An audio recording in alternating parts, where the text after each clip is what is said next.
Hello ladies and gentlemen, thank you so much for tuning in to today's episode in which we will be discussing Pinocchio. I was watching my 5th favorite movie of all time again yesterday, as I do every single day. Pinocchio, starring Pinocchio as himself. I just love that little rapscallion, because the fact that he doesn't have an attention span is just like me, except that he doesn't because he's made of wood and trees don't have long attention spans, and I don't because I have ADHD. We're so alike in that way. But that got me thinking, wait a minute, Pinocchio is made of trees. What kind of tree is he made of? So I started to think about the trees that would actually be available to Geppetto, like what color Pinocchio is, and most importantly, how easy it was for Mr. Rogers to craft Pinocchio in the first place. Different woods can be worked with in different ways, and some are better than others for creating small people out of. Or so I've heard. For example, in shop class one year, I was trying to use rotten balsam wood, and I ended up cutting off 3 of my partner's fingers across 2 different hands before we realized something was wrong. I'm also interested in tackling the idea that the trees could have different properties that may have translated onto Pinocchio's personality. Different trees represent different things, and it's possible that Pinocchio's behavior could have some roots in the way his original tree is viewed. So, let's see if we can't figure out what type of trees Woody would have had access to. So that's going to first take figuring out where Pinocchio takes place. Naturally, as everyone is explicitly taught in the 1st grade though, Geppetto is an endearment form of the name Giuseppe. The design of the city is also very Tuscan. Then, as we know, it has to be a reasonable travel distance from the water without necessarily being on the water. They travel a bit of a ways to make it to water, which was actually a huge relief to me because Pinocchio almost definitely takes place in Florence. That's where the author's from, and it's also the area where Pinocchio Park is. Now, it has also been suggested that the book takes place in nearby towns just a bit north of Florence, but yeah, up in this area here. So let's see what kind of tree candidates there are to work with when it comes to the trees in the area. Despite having a waterway, I think it's made clear that Captain Miller over here is not much of a moneybags type fellow. It's safe to say that he'd probably have some pretty local wood to be working with in making Pinocchio. So let's analyze the local tree selection. A quick Google search lets me know that there are several types of tree in the area, including bay laurel, where bay leaves come from, oleander, olive, black locust, blackthorn, strawberry tree, evergreen oak, pomegranate, lemon, fig, and pine trees. I can look through all of these and see if we can narrow down the field of play a little bit here. I also want to see if there is some distinct trait that these woods would have that let us rule out some of the options. As far as workability and various traits from what I was able to find, bay laurel is an overall good wood to work with, but apparently isn't very flexible, with low bend strength, which kind of negates its viability for a little living doll boy, or so I'm told. Oleander is super toxic to the point where people caution against getting it if you have pets or children, unless you want to take extra trips to the ER all the time. Olive wood is also good wood to work with, but is supposedly prone to cracking if you aren't careful. Black locust is a harder wood to work with, in part because it's a harder wood, but it isn't impossible to think that the skilled woodworker like Sully here would be able to make it work with some wood grain mancy. For blackthorn, online, some people are saying it's another more difficult wood to work with, but again, not impossible. Blackthorn is notably difficult to get a large straight of though, but it is used for walking sticks, which our boy Pinocchio would no doubt need. The strawberry tree, which is obviously not the same as the standard strawberries that most of us are familiar with in the United States, because, it's a tree, is said to be a pretty good, robust, fine grain and durable wood, so that's promising. But then another account I found online mentions that the wood is very unstable, and even after thoroughly processing it into boards and letting it dry for a prolonged period, the wood ended up as a very twisty mess. Evergreen is supposedly a very hard wood and can be fairly tough to work with as a result. Pomegranate wood is another common walking stick material. It's also hard but flexible and tight-grained. Lemon is another wood that's supposedly pretty good. It seems like people use it for furniture and things of that ilk, so there's no reason to think that you couldn't use it to make a doll. Fig doesn't seem to be a super good fit because it is pretty soft, not very strong, and it doesn't grow straight, so boards have to be short, and last but not least, pine trees. Pine is pretty soft and super craftable, which lends itself well to fast construction.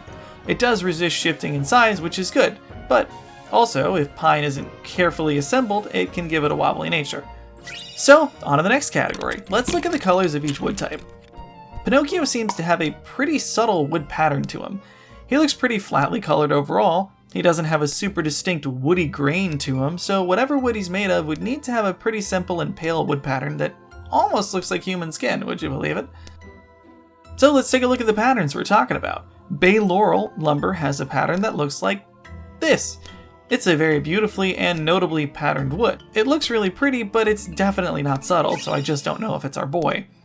Oleander seemingly has a pretty pale light patterning to it, so that's pretty fitting, I'd say. Olive is also pretty thoroughly patterned wood as well, with pretty markings, but again, noticeable. Black locust is a thoroughly distinct looking wood with a very striped nature to its markings. I think this one would be another one that'd be pretty identifiable on Pinocchio's body. Black thorn has a similar problem. It's a pretty definitively patterned wood, so it's probably safe to say that it's not Pinocchio either. As well as the distinctly purple markings of the strawberry tree wood, which again host imposter strawberries. Evergreen oak is typically slightly more dark than what we're looking for.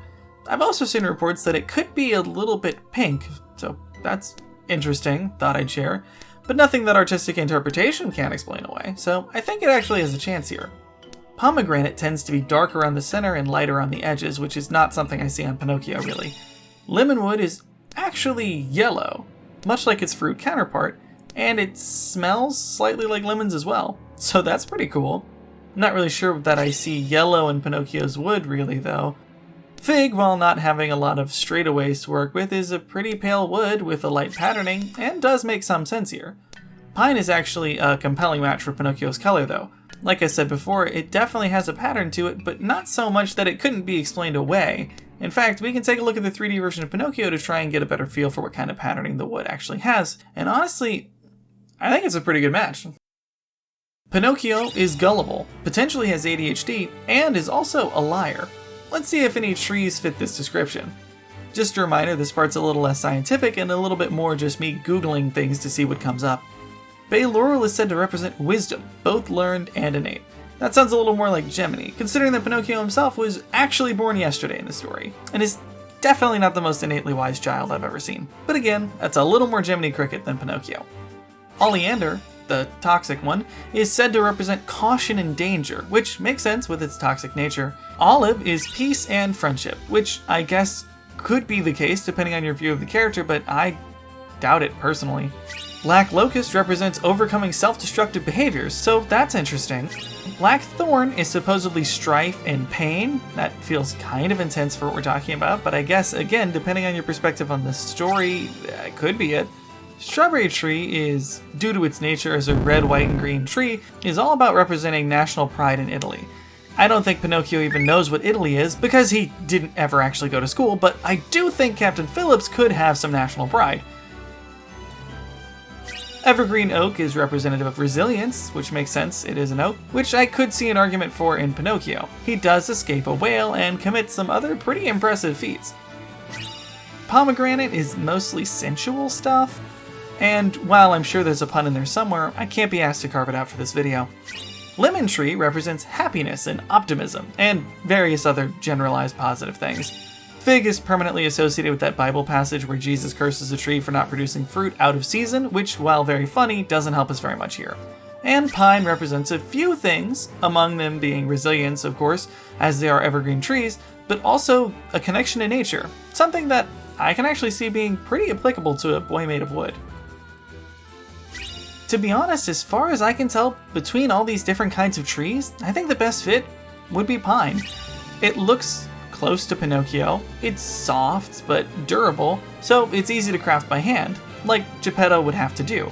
Hey, Editing Luke here. This video's been in production for so long I actually managed to have another epiphany about this whole thing, and that is that pine wood, like I said earlier, is soft, but when I say soft, I mean that it's really quite markable, and by markable I mean it's actually quite impressionable, which I feel like is about as definitive as it gets. Pinocchio's a very impressionable kid because he was born yesterday. Now, we don't see the conductor from the Polar Express actually crafting Pinocchio, beyond just painting his mouth on, but we know in the time period he had to be using hand crafting tools. Pinocchio is also resilient enough to walk along the ocean floor, and that reminds me, Pinocchio did have to weigh himself down with a rock to be able to walk along the ocean floor, which wouldn't have been necessary with some other woods on this list, like olive for example. Why yes, I think he would have to be made of pine. But before we get too excited about having come to an answer, let's get something else out of the way. If we're trying to figure out what wood Pinocchio is made out of, we have to address the Dumbo in the room.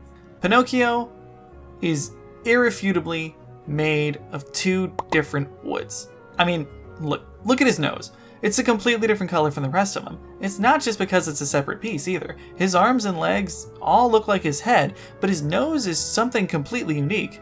I always wondered about the color difference, and now I know that it's just two different woods, and that's by necessity. This scene where he lies to the blue fairy would only make sense if his nose is a different kind of wood. If it was pine wood, the leaves would look like pine needles, and that's why his nose is a different color. What does that make his nose? Well, the leaves on his nose are nice big round leaves, and the flowers are round and white. So now we're trying to figure out what each of these trees are darker than pine with big round light green leaves and white flowers. Let's look at the candidates we've already talked about so far. Bay laurel has longer leaves with a completely different type of flower, so that's out. Oleander also has some pretty long leaves, but a pretty compelling looking flower. I think it's still out though. Those leaves are just not even close. It would be pretty funny if the toxic tree signified Pinocchio's toxic trait though, but c'est la vie, as they say in Rome. Olive has a very promising flower as well, but the leaves still don't really seem to fit. Black locust is our most promising candidate yet, with shorter leaves and big white flowers. I'll mark that down as a potential option. And actually, blackthorn also has some promise to it, with a notable stamen looking like Pinocchio's flowers.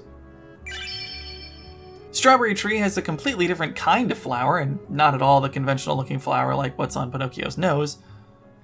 Evergreen oak has some oak leaves, and doesn't really have, a flower, so.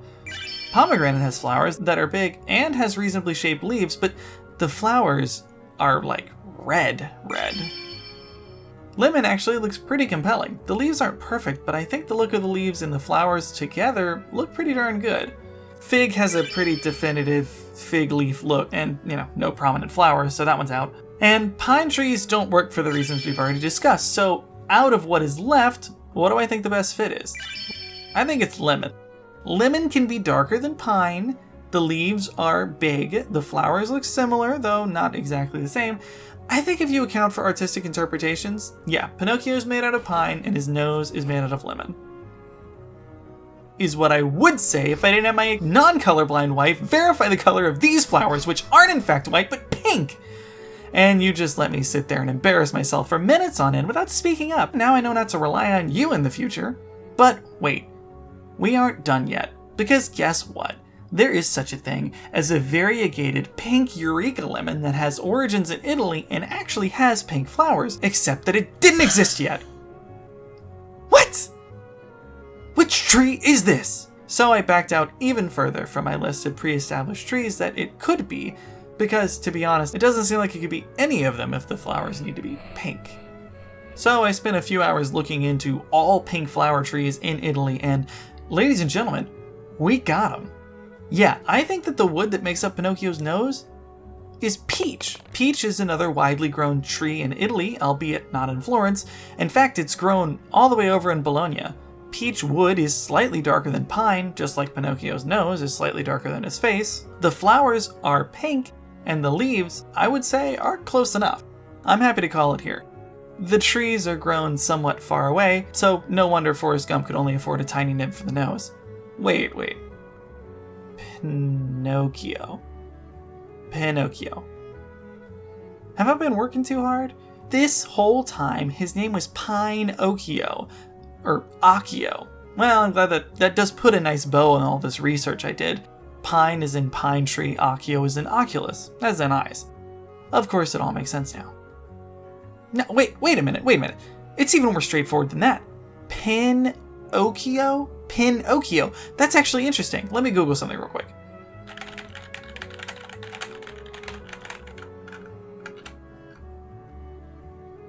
Oh, yeah, I'm not crazy. This little boy might be made of pin oak. I mean, look, the color matches up perfectly, and the wood grain is basically exactly the same. Pin oak also floats on water, which again explains the need to be weighed down in the ocean. Guys, I know I was just hyping up pine, but just look at all this evidence. It's hard to deny that pin oak is Pinocchio. It's undeniable. So that's it. Pinocchio is made of pin oak and peach wood. Thank God we finally have a true answer here. Forget I said anything about any other trees in this video besides pin oak and peach. I mean, Jiminy's nickname for him is Pinot. Shout out to the list of trees that I found before that didn't include Peach. That really made things difficult for me, so thank you. It's crazy that they made it through the whole movie and never even hinted at what kind of wood he's made of. But with all that being said, thank you so much for tuning into today's video. I'm glad we could learn all about Pinocchio together, and Walt Disney! I should have said Walt Disney. Crap. Ah well, we'll get him next time. Jesus loves you and so do I. Tune in next time, and goodbye. Little puppet made of pine, wake. What the f-